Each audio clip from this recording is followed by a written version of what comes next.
Bring some business news on the programme now. Brian is with us here in set. Brian, you're starting in Paris. Mentioned it very briefly in the news, that major technology conference opening here in France. President Emmanuel Macron trying to push and force his way really onto the digital scene, isn't he? That's right. Macron has long spoken of his goal to make France a startup nation.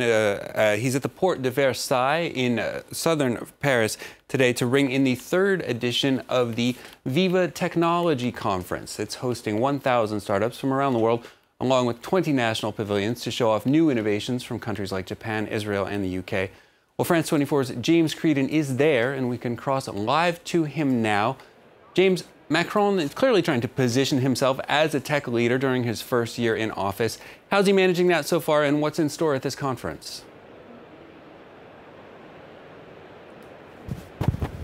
Hi, Brian. Well, I remember he was here just a couple of weeks after his election last year, in fact. And so if it's the third Viva Tech conference, it's the second time that Emmanuel Macron has been here for the, I suppose, second Viva Tech conference of his presidency. So I think this is really going to be a rendezvous for the president, for the rest of his presidency. In fact, it's taking place at the Porte de Versailles, a space for forums and fairs.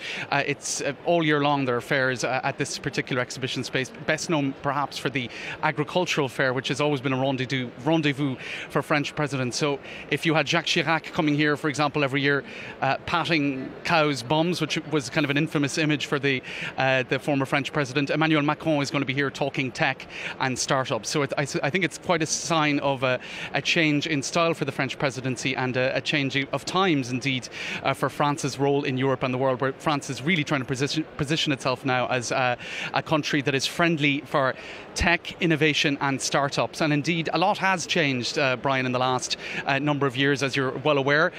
Investment in startups has tripled from venture capitalists, for example, to about 2.5 billion last year. So the environment for innovation and for investment in tech has really improved. Red tape has been cut back, and that's something that Emmanuel Macron is very much trying to push forward in terms of France's image, that it is now an economy and a space to do business that is much more friendly and less, I suppose, bound up with red tape. Simple things, Brian, like doing away with penalties for bankruptcy for startups. The whole idea is to create an atmosphere that is friendly for risk-taking and for innovation in the field of tech and in the field of startups. So the idea that somebody would be penalised for taking a risk that doesn't work out, that is one thing that is being done away with.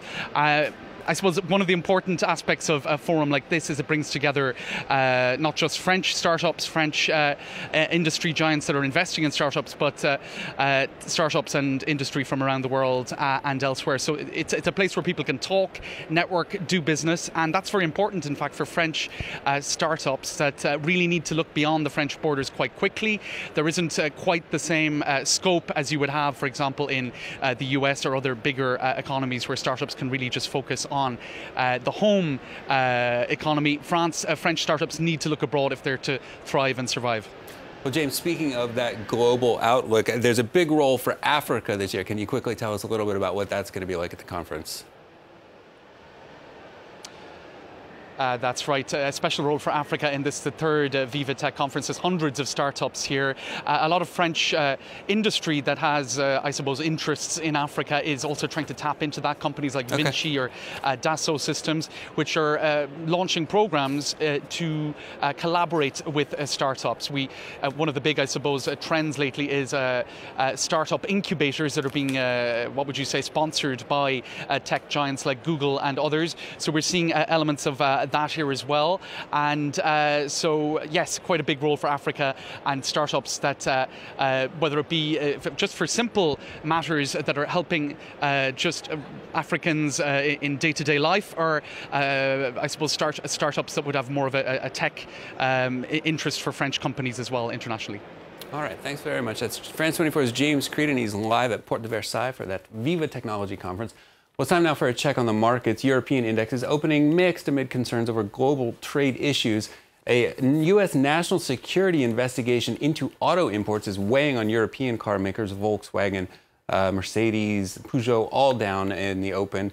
You see the Paris' CAC 40 managing to squeak out around 0.2% at the open. The Frankfurt DAX just under the flat line, but just around that amount. London's FTSE 100 just barely over the flat line at 0.1%. Asian indexes also trending mostly lower Thursday. That auto investigation, especially weighing on car makers in Japan and Korea. We see the Nikkei off by over 1%, the Kospi down 0.25%. Well, Trump also casting doubt on progress in U.S.-China trade relations with a tweet calling the current deal structure too hard to get done. We see Shanghai Composite off by 0.5%. Hong Kong's Hang Seng just managing to keep its head above water. And we're going to keep an eye on all those trade issues as the day continues. Stuart. Brian, thank you very much. Brian Crimp with Business on France 24.